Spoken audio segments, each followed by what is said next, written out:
Mis hermanos, pues el día de hoy quiero hablar de un tema que no sé en su punto de vista muy personal, pero le comparto, yo siento que este tema es un tema polémico, la prosperidad. No sé cuántos de ustedes han tenido la oportunidad de escuchar en la radio, en la televisión, en las redes sociales, a muchos predicadores de renombre, muy conocidos, muy famosos, que hablan de ese tema de la prosperidad. Y es un tema que atrae la atención de las personas porque nada más le pregunto, ¿usted quiere ser alguien próspero? No, pues no parece, hermano. ¿Usted quiere ser alguien próspero? Amén. La palabra de Dios nos habla de la prosperidad.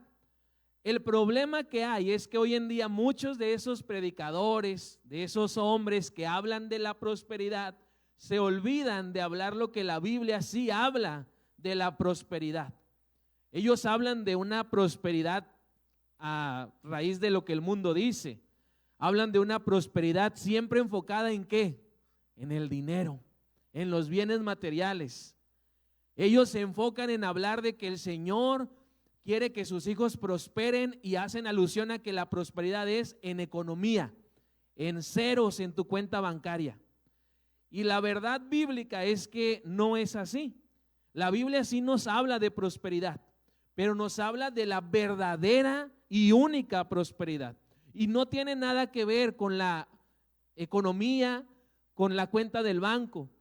Se pudiera entender de esa forma, pero no, la Biblia es muy clara y nos dice que el anhelo de Dios es que sus hijos seamos prósperos, que demos fruto. Eso es a lo que hace alusión esta palabra en la Biblia.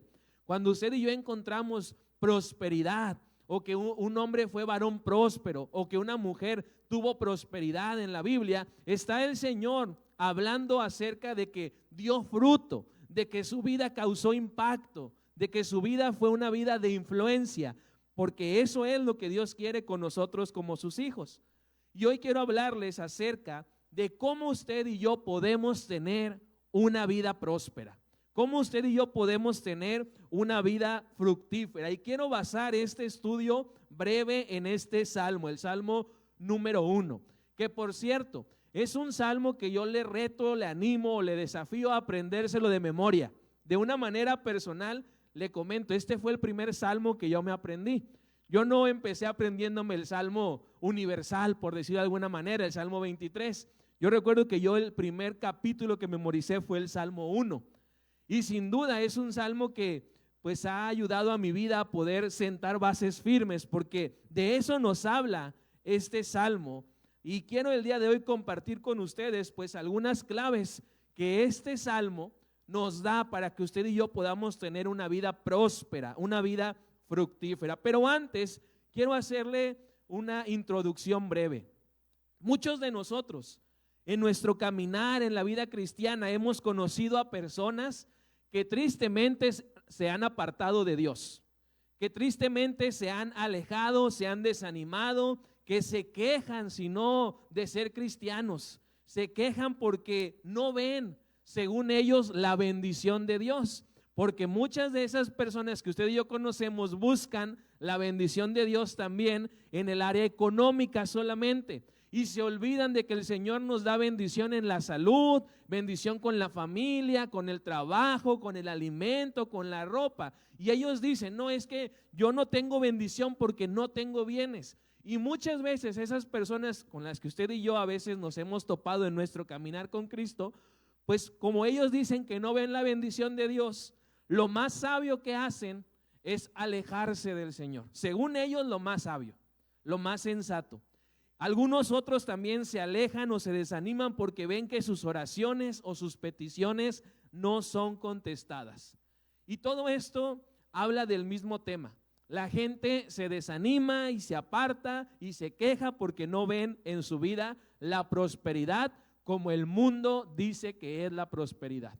Pero al ver la palabra, vemos que usted y yo somos pues llamados a tener una vida próspera, y que cuando llegamos a Cristo tenemos el propósito, la encomienda de ser prósperos, de ser fructíferos, porque esa es una tarea que Dios nos está dando. Y esas personas de las que le hablo, pues pareciera en cierto sentido, sin querer nosotros juzgar, que la palabra de Dios pues simplemente no ha entrado en sus vidas, porque creen ellos que no hay resultado porque no hay dinero, porque no hay bienes, porque no hay recursos.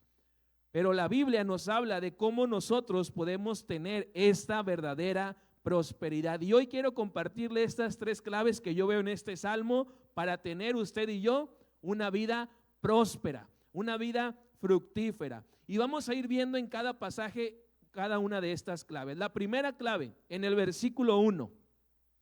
Si queremos tener una vida próspera, lo primero que hay que hacer, la primera acción que hay que llevar a cabo es apartar nuestra vida de lo malo. ¿Quiere usted, hermano, hermana, ser próspero? Aparte su vida de lo malo, aparte su vida de todo aquello que no agrada al Señor.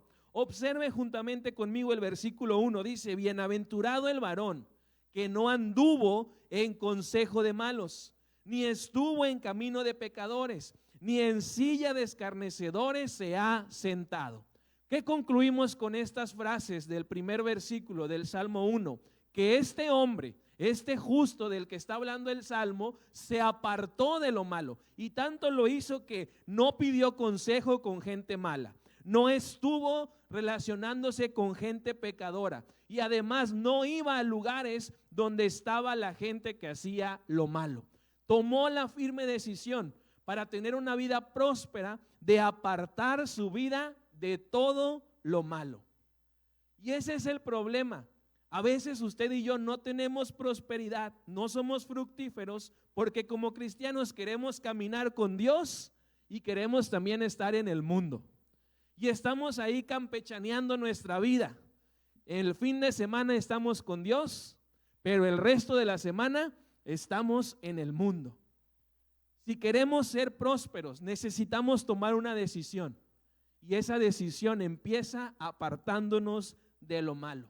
Es verdad que nos congregamos en la iglesia, es verdad que quizá usted sirve en algún ministerio, pero eso no le exime a que usted se esté apartando de lo malo, porque puede estar haciendo esto que le menciono, congregarse y servir y seguir en el mundo, haciendo las cosas del mundo y encontrando placer en las cosas de este mundo. Este varón próspero dejó sus malos caminos, dejó sus malas amistades, dejó de hacer sus malas obras, porque entendió que el llamado de Dios para su vida era ser un hombre fructífero, un hombre próspero. Yo le pregunto, hermano, en relación al consejo, ¿con quién pide usted consejo? ¿Escuchamos realmente el consejo de la palabra de Dios? Porque si estamos haciendo eso, tengamos por seguro, vamos a prosperar, vamos a dar fruto, porque la palabra de Dios nos enseña, nos aconseja de una manera correcta. Pero si usted y yo estamos escuchando el consejo de personas malas, pues tenga por seguro también que va a terminar teniendo cosas malas. Este varón no solamente se separó un tiempo, sino que se apartó, tomó esa decisión de no volver a tener relación con aquello que estaba mal y con aquellos que hacían el mal. Usted y yo podemos sentarnos en la silla de la iglesia, podemos estar aquí, pero igualmente al salir podemos estar sentados en lugares con personas que están haciendo cosas malas. Y tal vez por esa razón es que usted y yo no prosperamos, no porque Dios se haya olvidado de bendecirnos, sino porque nosotros no hemos tomado una decisión con convicción. Tenemos que reconocer que para el que hace lo malo, la Biblia dice que no habrá buen fin, pero el que hace lo justo, el que hace lo correcto, dice la palabra que no solamente va a heredar el reino de Dios, sino que va a recibir recompensas. Así que si usted y yo vemos en nuestra vida el deseo de ser prósperos y fructíferos, la primera clave, hay que apartarnos y separarnos por completo de todo lo malo. La segunda clave que yo encuentro está en el versículo 2. Dice aquí, sino que en la ley de Jehová está su delicia, y en su ley medita de día y de noche. Queremos ser prósperos, hermanos. Queremos ser fructíferos. La segunda clave, deleitémonos en Dios. Este hombre no solamente se conformó con apartarse de lo malo, con sacar de su vida lo que no le agradaba a Dios, con dejar de juntarse con personas que hacían cosas malas, sino que tomó después de esa decisión una decisión más sabia, deleitarse en el Señor. Y dice aquí que en la ley de Jehová estaba su deleite, y en esa ley estaba meditando de día y de noche. Lo que no es un deleite, entonces es una carga, es una molestia. Yo le pregunto, ¿cuál de las dos palabras, deleite o carga, describe su actitud hacia las cosas de Dios? ¿Ve las cosas de Dios como un deleite o las ve como una carga? Deleite de nuestra vida es que estamos tomando gusto, que estamos disfrutando, que estamos experimentando la bendición. Pero una carga es algo que nos pesa, es algo que nos lastima, es algo que se nos impone. Así que piense bien la respuesta. ¿Cuál de estas dos palabras define su actitud hacia las cosas de Dios? ¿Un deleite o una carga? Porque si es un deleite, usted, hermano, tiene que revisar si en su casa tiene espejos. Porque si es un deleite las cosas de Dios, usted tiene que venir a la iglesia, ¿cómo? Contento, alegre, feliz. ¿Por qué? Porque se va a encontrar con su Dios, se va a encontrar con hermanos que sirven a ese mismo Dios, y ese deleite no se va a poder contener aquí adentro, se va a expresar con nuestra manera de venir a la iglesia y de deleitarnos con el Señor, pero también con los hermanos en la fe. Si queremos ser prósperos, tenemos que aprender a deleitarnos en el Señor. Muchos cristianos queremos la bendición de Dios, pero no queremos buscar a Dios. Y algo no cuadra. Si usted quiere la bendición de Dios, tiene que buscar a Dios. No hay atajos, acuérdese, en la vida cristiana no hay atajos, no hay maneras de llegar más rápido. Tenemos que seguir el patrón que la Biblia nos dice y hay que nosotros deleitarnos en las cosas de Dios. Si queremos la bendición de Dios, tenemos también que buscar a Dios. Para muchos congregarse se les vuelve algo aburrido. Digo, a ustedes no les queda ese saco, ¿va? Porque estamos aquí congregados porque queremos deleitarnos en el Señor, o yo espero que eso sea lo que lo haya traído aquí. No el compromiso que hizo con alguien, no porque no tenga otro lugar al cual ir y diga, bueno, pues en la iglesia mínimo estamos cómodos, sino que usted venga porque se quiere deleitar en el Señor. Este varón del que habla encontró el lugar perfecto para deleitarse en el Señor y en su ley. Muchas veces, se lo digo, desde arriba, cuando está uno predicando o los hermanos de la alabanza, ¿verdad?, guiándonos en la adoración, nos podemos dar cuenta si usted se está deleitando o si usted viene aquí nomás porque pues es una carga impuesta, porque es un compromiso que no sabe ni cuándo, ni cómo, ni por qué adquirió. ¿Sí o no, hermanos que participan en la alabanza? Nos damos cuenta, los que dirigen se dan cuenta quién se está deleitando y quién es una carga que se le impuso el venir a la iglesia. Así que si queremos realmente tener en el Señor nuestro deleite, cuando vengamos a la iglesia no estemos más pendientes del reloj, estemos pendientes de lo que se nos enseña, de lo que se nos predica, porque eso va a evidenciar que estamos nosotros deleitándonos en el Señor. Muchas veces nos falta comprender que para un cristiano, para un hijo de Dios, como lo dice la palabra, no hay mejor lugar que estar en la casa de Dios. Yo no sé si usted, hermano, espera con mucha ansia en el sentido positivo las reuniones de la iglesia, pero es bien bonito cuando uno realmente quiere que ya sea miércoles, que ya sea domingo, que ya sea el sábado, si hay reunión el sábado, sea martes si su reunión de red es el martes, pero se siente tan bonito porque dice, ya llegó el día en el que me voy a deleitar juntamente con mis hermanos en el Señor. Así que, pues si queremos ver la bendición y la prosperidad de Dios en nuestra vida, aprendamos a deleitarnos en el Señor. Aprendamos a deleitarnos en su palabra. Aprendamos a deleitarnos en hablar con Él, a través de la oración en nuestra casa, con nuestra familia, pero también en la iglesia. Aprendamos, hermanos, a deleitarnos en la adoración. Hay muchos que en serio parecen soldados mal pagados al momento de cantar, hermanos. Le estamos cantando a un Dios que todo nos da, a un Dios que a usted y a mí nos levanta, nos sustenta, nos protege, nos provee, y debemos hacerlo con deleite. Debemos hacerlo disfrutándolo. Y si hacemos eso, pues el Señor dice en su palabra que vamos a prosperar, vamos a dar fruto.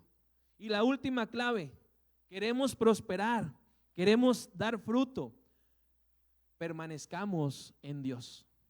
El versículo 3 nos dice: será como árbol plantado junto a corrientes de aguas, que da su fruto en su tiempo y su hoja no cae, y todo lo que hace prosperará.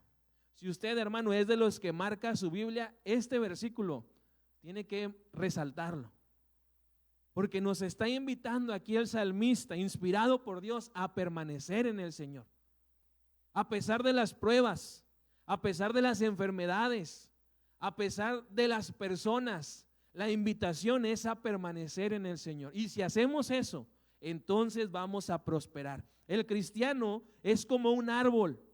Está diciendo aquí el salmista que para dar fruto, ese árbol, ¿qué tiene que hacer? Estar bien plantado, estar bien arraigado, estar junto a corrientes de aguas que lo van a hacer aún más fructífero. Pero la clave para que ese árbol dé fruto es que tiene que estar plantado, tiene que estar afirmado, tiene que estar permaneciendo a pesar de cualquier circunstancia. Así que si usted y yo queremos realmente prosperar, pues hay que tomar también la decisión de permanecer en el Señor. A mí me gusta mucho esta descripción, hermanos, que nos hace el versículo 3, porque dice que ese árbol que está plantado junto a corrientes de aguas, ¿qué hace? Dice, da su fruto a su tiempo y su hoja no cae, y todo lo que hace prosperará. ¿Cuál es la clave para que ese árbol entonces dé fruto a su tiempo, para que sus hojas no caigan y para que todo lo que hace prospera? Estar plantado, permanecer, perseverar. Nuestro Señor Jesucristo también nos recordó esta clave del Salmo 1. No sé cuántos recuerden las palabras del Señor allá en Juan capítulo 15, versículo 4 y 7, pero es la misma invitación de parte de Jesús: permanecer en Él, porque solamente en Él podemos dar fruto. Dice, separados de mí, nada podéis hacer. Así que, hermanos, si usted quiere realmente prosperar, pues tiene que permanecer en el Señor. Hermanos, no seamos de esos que se apartan, no seamos de esos que se desaniman. Esta palabra permanecer nos habla de soportar pruebas, tempestades, luchas, adversidades. Esa palabra permanecer nos habla de no cambiar, aunque las circunstancias y las situaciones se vuelvan difíciles. Así que, mis hermanos, si queremos prosperar, como dijimos al principio, pues hay que hacer estas tres acciones. Número 1, hay que apartar nuestra vida de lo malo. Número 2, hay que deleitarnos en Dios. Y número 3, hay que permanecer en el Señor. Le aseguro, hermano, porque la Biblia lo dice, que si usted y yo hacemos esas tres acciones, vamos a prosperar, vamos a dar fruto. Y ahora, hermano, imagínese si esas acciones no solamente las hace usted, sino las hace su familia, las hacemos como iglesia, pues ¿qué nos espera entonces? Esa prosperidad bíblica de la que sí habla la palabra. Nos espera un fruto, y fruto en abundancia, como el Señor lo está esperando. Así que, hermano, el estudio de hoy nos anima a que usted y yo tomemos una decisión. Si queremos prosperar, he aquí tres acciones.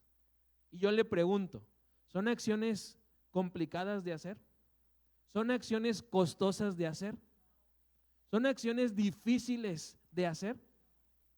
Entonces, hermanos, hagámosla. Hagamos estas acciones para que nuestra vida sea una vida próspera para honra y gloria del Señor.